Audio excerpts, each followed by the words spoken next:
Hello everyone, this is Guy and Helmers from Genome Studios here to do a O3DE intensive. Now this is assuming that you've already been doing tutorials and are already trying to figure out how to make a game with O3DE rather than learning how to use O3DE at all.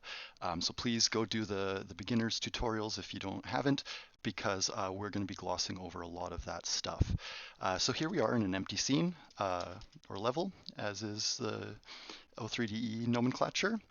And so what we want to first do is do what we're trying to accomplish. Let me just refer to my title here, Learning Events Through Physics Character and Decoupling Input. So the significance here is that a lot of early beginner tutorials have coupled input, which is your input goes directly into the character you're controlling. But very often games don't work under those kinds of rules. Think of RTSs where you can highlight and control a dozen characters and all sorts of things. And what that then means is that there's actually a need for a controller and a, as I call them, unit, because I'm from olden RTS days. So what we're going to first do is make an entity to be our controller. So I'm going to call this controller. We could call it player controller. And this is our human, us. So we're going to make a script component, a script canvas component, and we can click this to start a new one, or open the window, and then click Control N to start a new one. I like to just Control Save to do, oh geez, I don't know what folder I need to do this in. Local dev, O3DE intensives, assets, events and controllers. Okay, player controller, save. So what we also need is a input component, and the input requires something, and so it's pulling up our asset editor, and I just clicked again the little open the window, and it gave us a new file because there was nothing open in the asset editor already. So I'm going to just save that file as oh good, we're in OCD or O3DE intensives already. We're going to go for input, basic input, I guess. It can be called anything you want, because what you need to do is you need to then go here to open the little things, and we'll find our things. So you can type bus to get it going, and the moment you have it highlighted, you can just click enter to highlight it. Now we have basic input. Local player index doesn't need to change. That's just saying our default. I notice here that we haven't added the other script that I did. So we're going to go play or controller script canvas, enter. In this input events groups, we're going to do 3 inputs right now, I think, which is going to be forward back input and left right input, and then jump, or you could call it, well, we're going to call it jump just for simplicity's sake. And then for, if you know these tutorials, you do input event, and because we're doing forward and back, we have to do 2. Left, right, same thing. 1 and 2. And for jump, we only need to do 1 because we're only doing 1 axis. So then we have event generators for forward and back. We don't want gamepad for now. You can do both gamepad and keyboard, but for tutorial's sake, we want W, and we're going to say that this is a positive event value, and then we want S, and that's going to be a negative event value. Same thing with left and right. Now we want keyboard, and we want A is 1 and D is the other. But in this case, we're going left is negative 1 and right is 1, just because of the left to right nature that English people read in. And then for jump, we're going to do keyboard spacebar.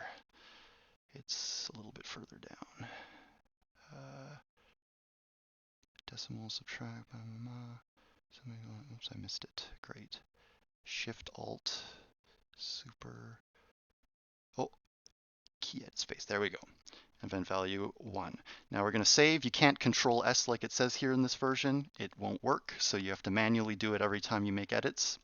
But now we can go into our player controller. So I don't know where the window is. Is it open? Is it closed? I don't know. Just click open that thing here. Now we're here on player controller. And we're going to continue to follow the ways that they do it in tutorials that are not this one. And we're going to go start. We're going to go graph start. And then we're going to go input handler. I think it's highlighted there already, suggested. Yeah, there we go, connection event. And we're going to go there, Control D to make 2, and then Control D to make 3. And if you make these lines connect like this, you can't decide, I don't know if you can decide what order these fire off in, but they'll fire off at the same time. So this can be good for some things and it can be bad for some things. So be very careful about that. Now we're going to refer to the various input event names. So that's, I'm going to just copy paste because I'm looking at them. We're going to go forward, back. We're going to go left, right. And we're going to go jump with a capital J. And we can verify this by going print. And then we can just highlight. And if you overwrite this text, you'll get rid of that value link. And you can go, what with this?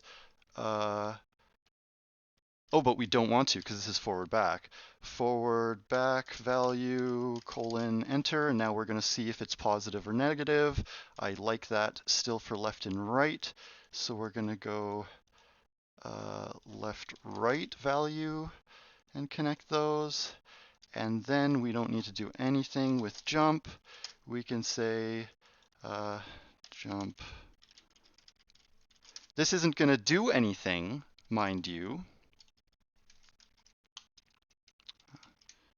My keyboard isn't saving here. Sometimes the window doesn't work like that. So if you can't save on that window, just click, just exit out and come back in. But we're going to pull up our console here, and we are going to clear Control-Shift-C, and we're going to click play. And now if I click W, it's forward. If I click S, it's negative. If I click left, it's negative. And if I click right, it's positive on our axis. And if I click spacebar, we have jump. So we have input. Now, usually the tutorials go, hey, now that we have input, let's go to the player controller. Now that you have input, we're going to start processing this input here where these print values are. Come on. It's so annoying. But, so what we're going to do, this is a great way to do these things, is we can just take our debug stuff and we can disable it. And like I was saying with the these tangential branches, is we can continue to do logic from this without needing to come out of the print. And so then when we disable, like if I go new logic, like get transform, something important, get world transform. If you notice, it's disabled because we disabled the debug. But if I then just do it tangential, we can have the debug disabled and we can have the actual functioning still enabled.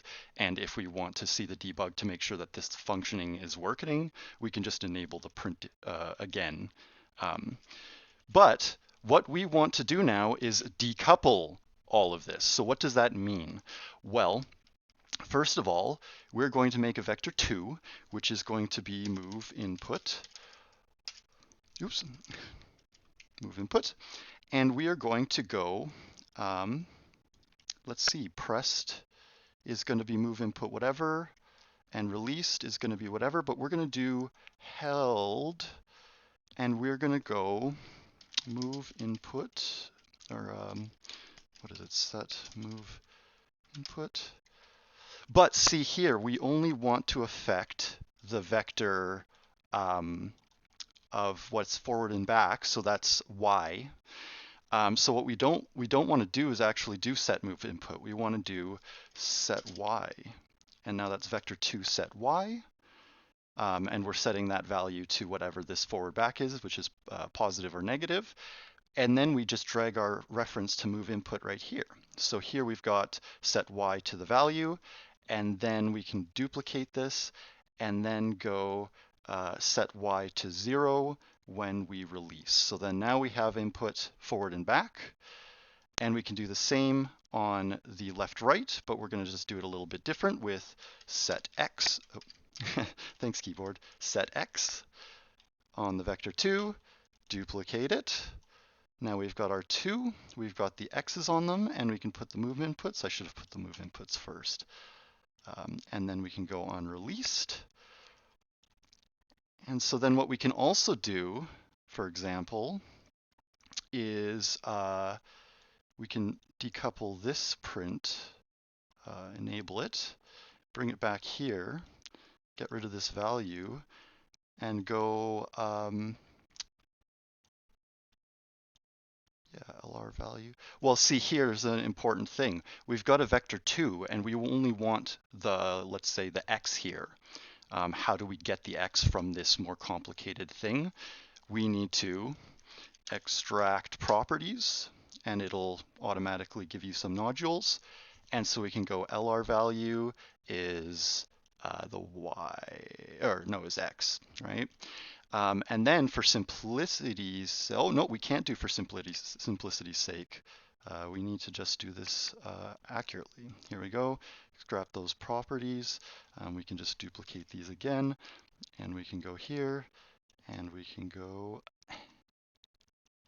in, out, and change the x to y, and the LR to forward back. Always good to rename your prints so that you're not telling yourself the wrong information. Forward back.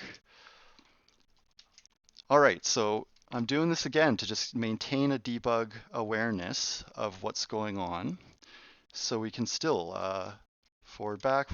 It's, you know, it's iterating a bajillion times, and this LR value and FB value is from now our move input.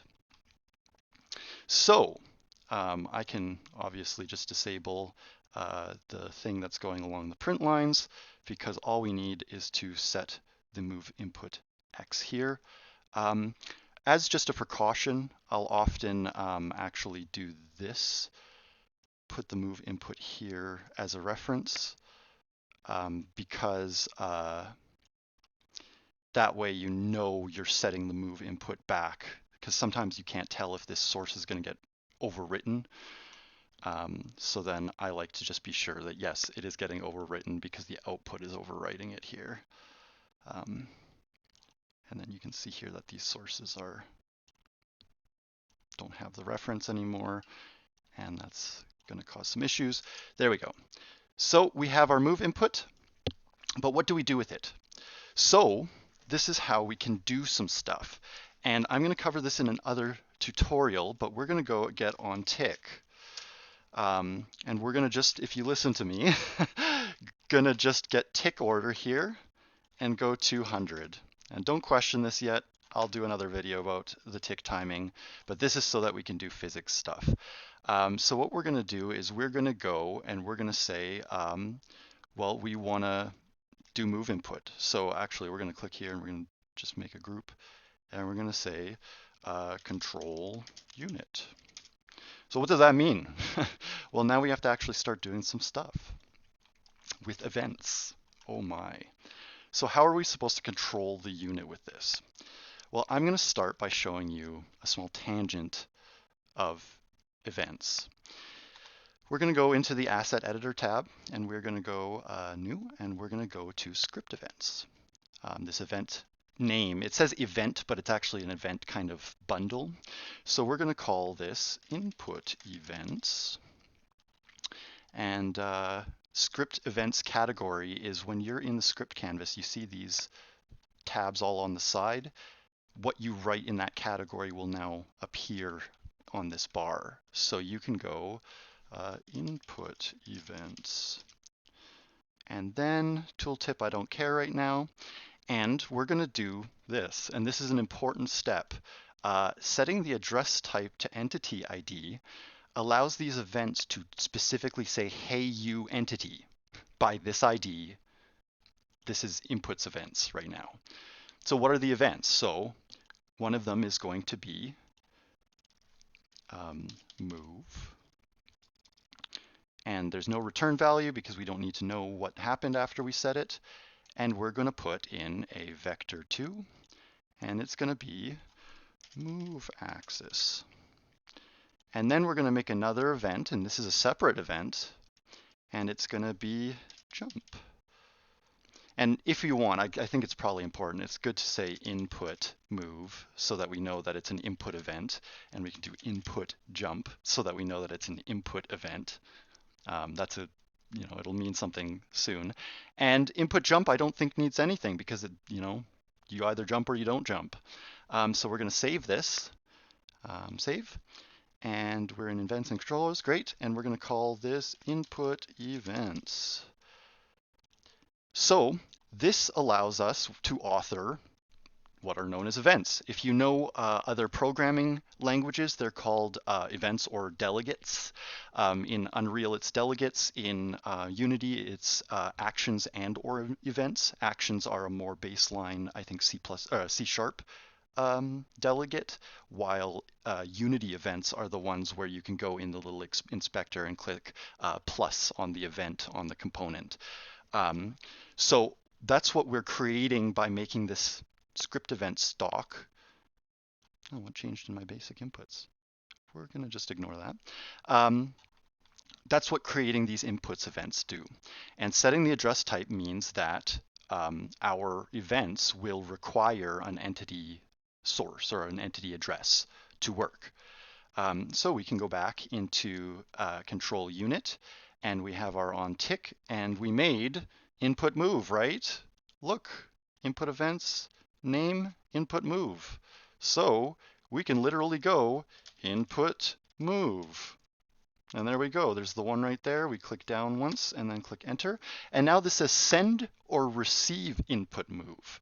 So if you know in Unity or any of the other ones, you have to invoke, and the receivers just have a function that when the invocation happens gets called. So send is invoke.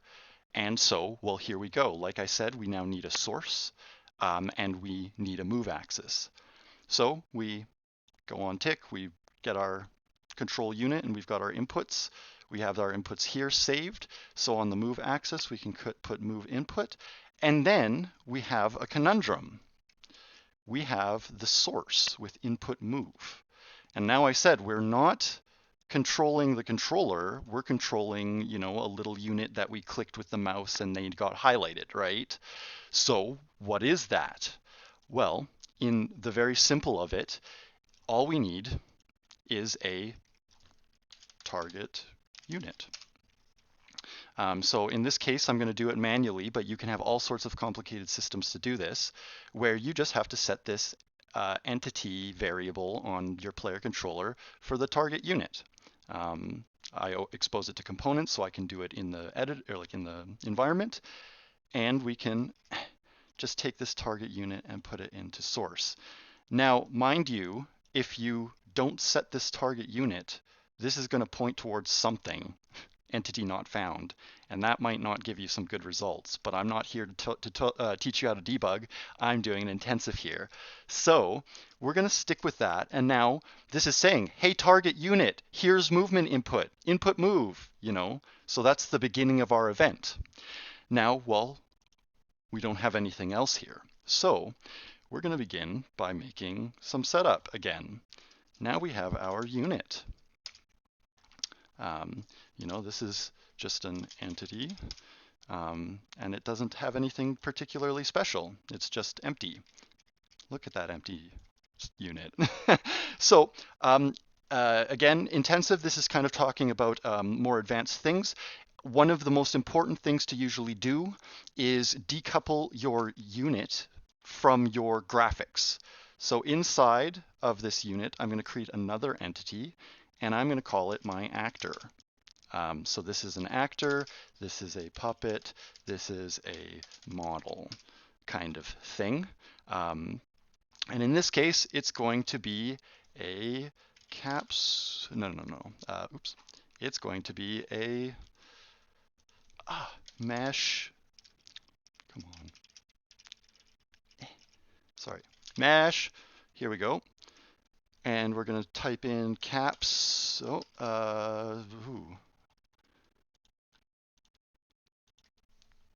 Features, common, assets, models. I forgot to do the primitive assets, objects. Do we have it? Primitives? Okay, we're doing cylinder. It's not quite what we wanted, but that's okay. And we're going to do non-uniform scale here so that we can pull this into 0.3 is usually my preferred size. And then we want our character to be usually 2 meters tall. Well, let's see, wait, one is, I'm going to duplicate this puppet here just for sake of figuring this is 1 by 1 apparently. I'm going to go to the box 1 by 1. Okay, that's true. So 1 by 1 is true. So if I take this puppet and I translate it by negative 0.5 on the z-axis, oh, that went down. Then I'm going to go positive on the z. There we go. All right, so we've got our 1 unit tall. We want a 2 unit tall because our character will be 6 feet tall. That's usually a good metric to at least start from. So we're going to offset it by 1. So we've got our like pencil thin unit. I guess we'll make him 0.4 just to give him a little bit of heft. There we go. And this is our graphic. So I guess just for the sake of it, I'm going to make a child entity and go forward indicator just so that we know. And I'm going to make this a box. Mesh, and we want mesh, and we want box. This is just setup stuff again to kind of give you a better chance at some of this stuff. We're going to go 0.1, 0.1, and then 0.3, and then we're going to offset it forward by 0.3. Okay, so see, that's the actor forward. Actually, what I want is 0.3 and 0.1. So now we know character and it's forward. Whew. And we have our actor and our unit separate. Good. And now we're going to make our character, and it's going to be a physics unit. So we are going to start with a rigid body, a dynamic rigid body. Now, we're not using the character controller that's built in because it doesn't do certain things that I like to have. So we're doing this with the concept that you are building your own character controller that isn't going to be adhering to these particular rules of controllery, like say pointing, clicking in an RTS, action RPGs, point and clicking, WSD, or some other source of that kind of stuff. Here we have utmost control, but in particular, this is for a physics unit. So they will have gravity, they will fall. That's usually meant for action. What did I put? Our dynamic rigid body. But we need some other things for it. We need a capsule shape. Where's our entity guy? Am I going crazy?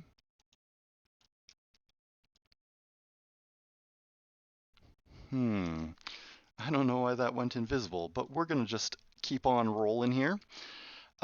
We've got our dynamic rigid body, we've got our capsule shape, so we want a shape collider. These are just to get some those simple shapes really quickly without having to do too much manual work.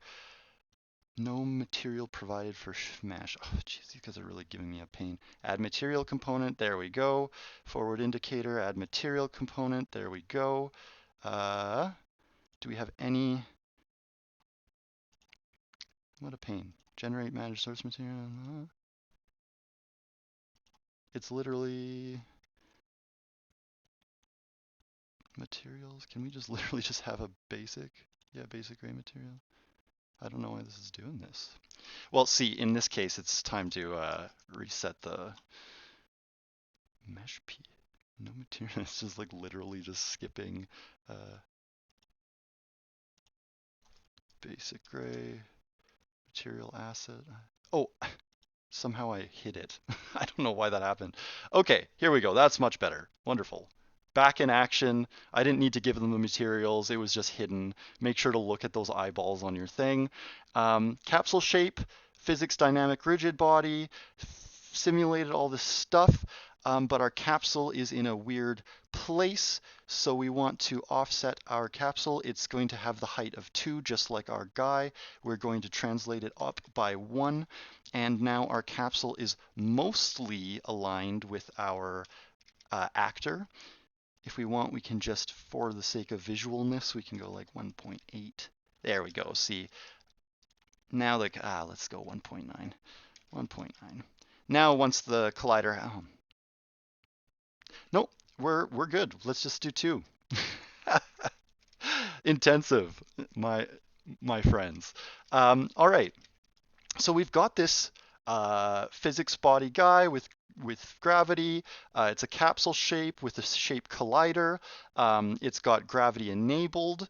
And if we turn this on, we see that it's there. And if we grab our unit and we find the oh, see, look, this is a great thing.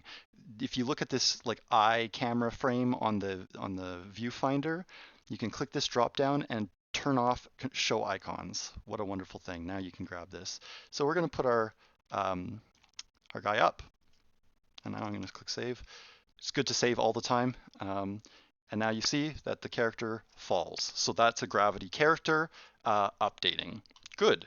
So now we have a player controller and a unit. This unit isn't really a unit yet because what we want to do is add a script. And then we're going to go and we're going to open the scripting window, but it opened to the window that we have, which had this tab open. So we're going to click Control N. It makes a new file. We're going to click Control Shift S to save as. We've got our player controller, and now we're going to have unit. And this is the cool thing. In the future, you can make these inputs, move input, get decided by an AI. So you don't need to use input handlers. You use an AI brain to set what move input is and then do the input. But that's another lesson. We have our unit here to start. So, I mean, I like to always do graph start, whether or not I even need it. And then we've got our unit. So guess what? On our player controller, we have this strange particular thing called input move. So here we can go input move. And we're finally getting to it. Wonderful. We've got our input events. And now this matters because, as you can see, there's this source, self. And again, because we added the entity ID address type, the actual event itself comes with an address. So in this case, on this unit, by having this input events for input move connected to source, or self source, it's saying, hey, me, do I have any input move events? So we're going to say, well, maybe you do. And just for the sake of it, just follow along with me here. We're just going to get this vector 2 as a variable locally. So we're going to go local move axis, just for the sake of it. And we're going to go set local move axis, and we're going to take the input from our controller. As you can see here, this is that first transfer. And now there's a communication line from input move being sent to a particular target unit. And then every unit going, hey, might I be a particular target unit? And when those two things align, when this source and this source are the same, this guy gets the message and nobody else. So we can go, hey, print here, and we want to do some differentiation here. So we actually want to go value 1, or like just value to value 1. Value has input with an exclamation mark because it's so enthusiastic. So we know that I said input and then colon, so that's here, but what goes in that first one? Well, now we're going to do some get entity name. And this is the game entity context, not the application. And we're going self. What's my name? And that comes in as a string, and we're setting that as the first entry. So we're saying my name has input whatever this value is, right? So here we have some good stuff there, and we're going to start putting it into application. But I want to show you why this address type matters, and this is something that doesn't get drilled into anybody nearly as hard, is I'm going to give this unit, or this script to this unit. And so we've got this unit entity, right? And we've got this player controller, and we've got our target unit. So we're going to target this unit entity. So if I click play, I'm going to scrub that thing. Oops. It also helps to get rid of the fly camera input. Delete, save, and unit entity has input. Here we go. Oops. Unit entity has 0 input, and now when I click forward, oh, here we go, my keyboard was just not connected. Forward is positive, backwards is negative, backwards and left is negative, negative, forward and right is positive, positive, and it's constantly updating here, see? And this is coming from the unit saying, hey, I'm unit entity.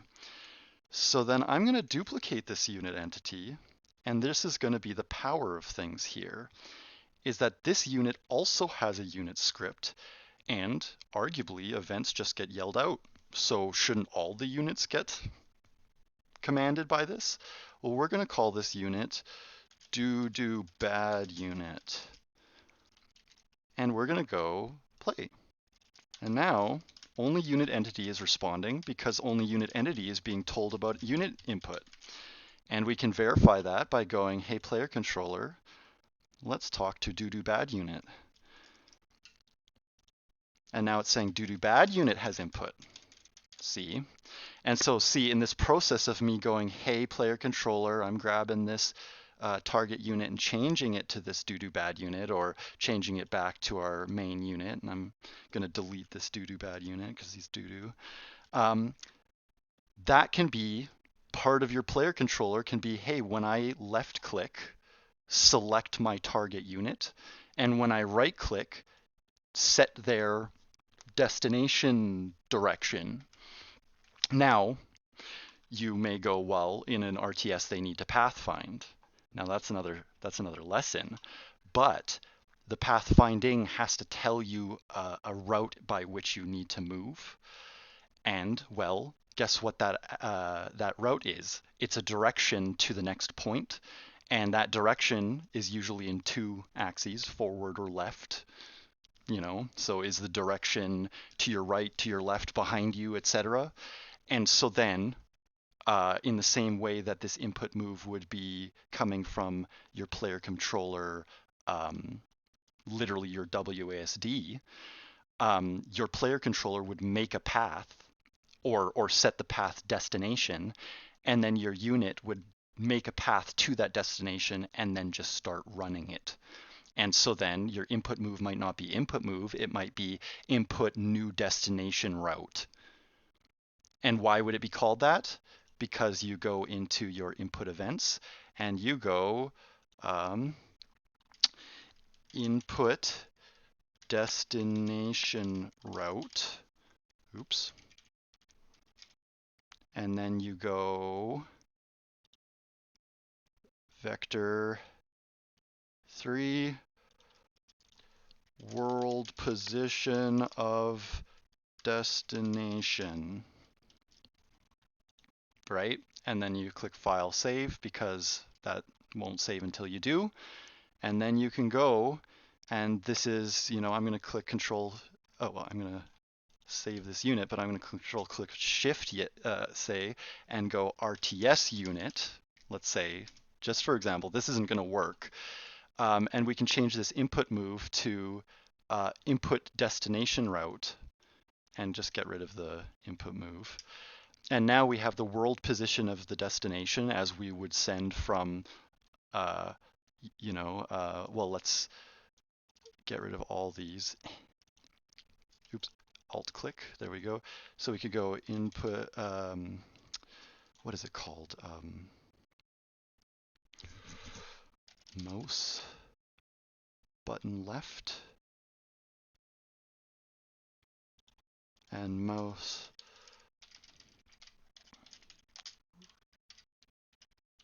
button right. Right, and so then you can take that and you can choose those to send the thing. So then mouse button right would determine the destination, and then you'd go set destination,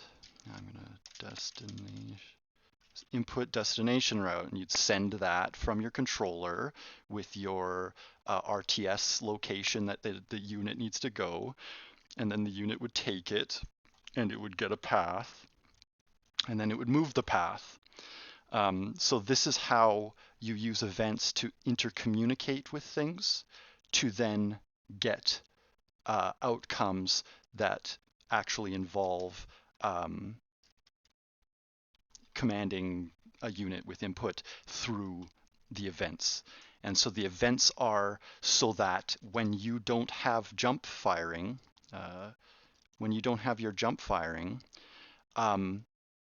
the events aren't, it's not every tick going, hey, have I fired jump, have I fired jump, have I fired jump? No, it just waits.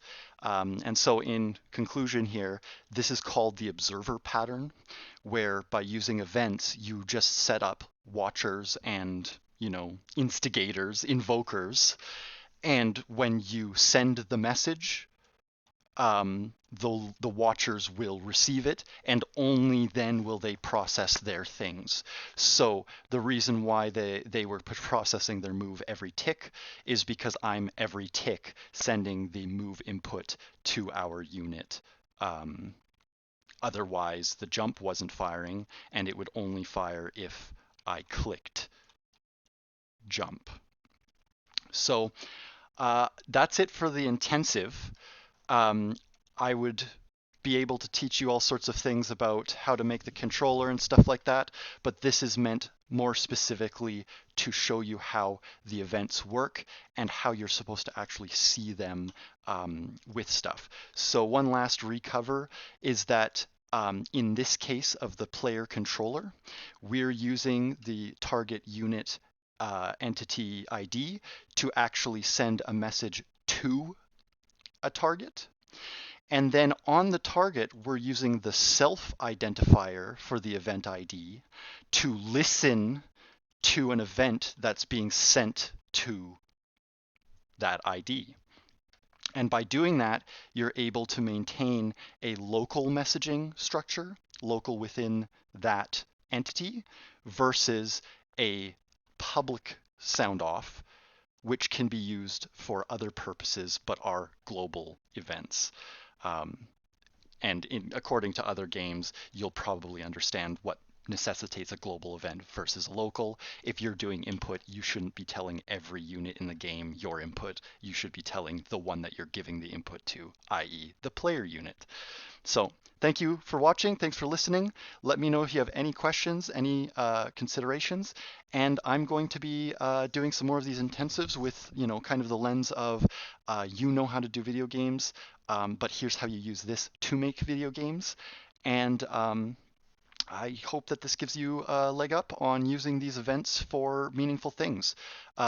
As always, you can make as many script events files as you want, and this works great for the C++ systems because if you don't have a script signing either using a send or receiving a receive, that script or that stuff won't compile with those events, and so it's clean and tidy. So use as many input event files or script event files to isolate your events to clusters that use common stuff. So of course, this input events, script events, is great for anything to do with input that you input into your computer going into a unit. So that's why it's clustered into input events, but you can have gameplay events, you could have physics interaction events, all sorts of interesting stuff. So don't limit it to just what this guide says, because this is just hot, dirty, and messy just to get the point across. Next video is going to be about physics and timing. I didn't cover that, but just in case I don't get to that video forever, the timing relates to this get tick order. And you'll want to, I'm going to open a new window. You'll want to look up tick bus and components to look up timings. So that's a little precursor there. We did 200 because that is the physics timing. And what that means is it allows us to communicate with the dynamic rigid body in particular. So if you wanted to just see what we were doing in the very end, is we've got our local move axis, we've got our input move, we can go on tick. How intensive? It's intensive for me too. And we can go add linear, apply linear impulse, and we're going to set that to local move axis. Oops. Oh, right. Ha ha ha. See, look at this.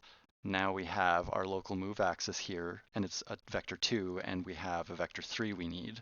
So we actually need to go from values.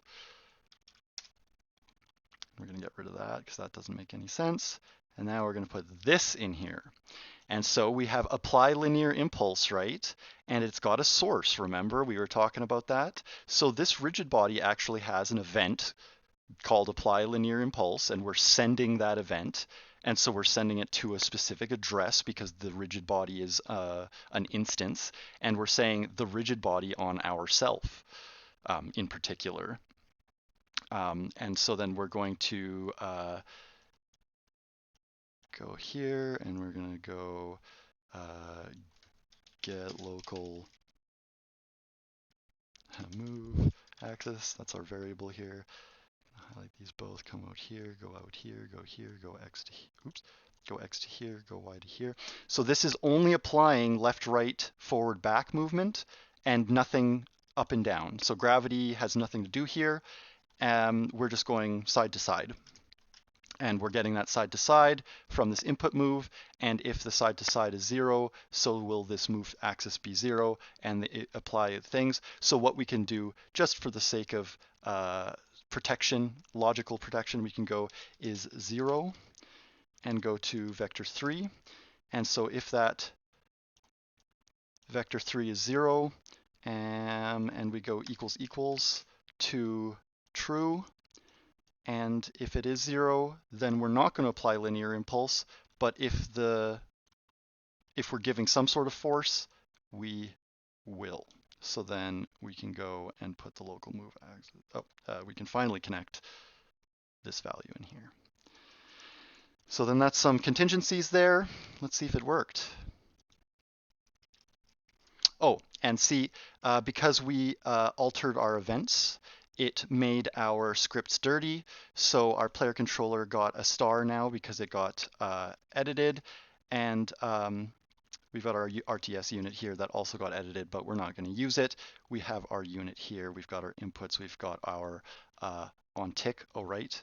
Get tick order at 200 because this is physics. Otherwise, it's not going to work. And that's one of the biggest rookie mistakes I was making myself.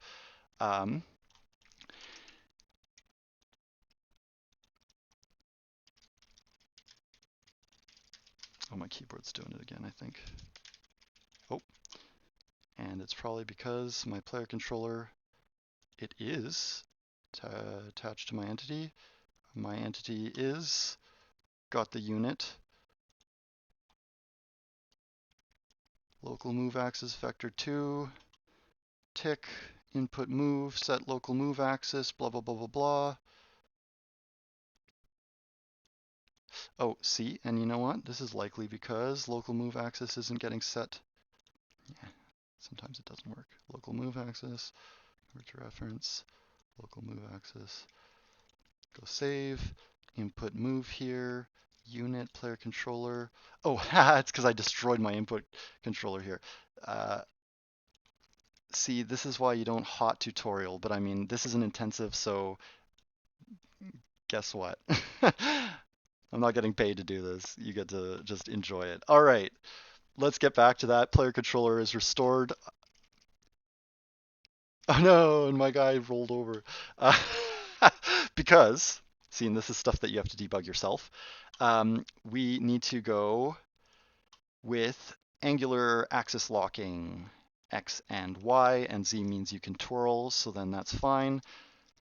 See, and now we're going forward, and we're going back, but I've got friction, so then we can do, just for funsies, this is just after class, okay? So don't even think about it, as this is a clear lecture. We can go number, and we can go speed, and then we can go over here, and we've got our linear impulse, and we can go multiply by number vector 3, and now we can take this and put it here first, and then put our speed here to just make that line even stronger.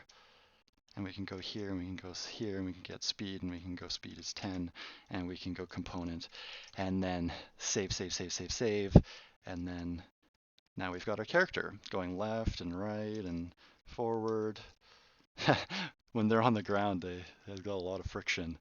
But you now see that we're controlling the unit from afar. So that whole structure allows us to do all sorts of checks. And when you're doing more complicated systems, as long as you have the entity ID, you can then start sending messages to it and from it. So thanks for watching. I hope this gives you a strong look at events. Thanks for watching. Bye.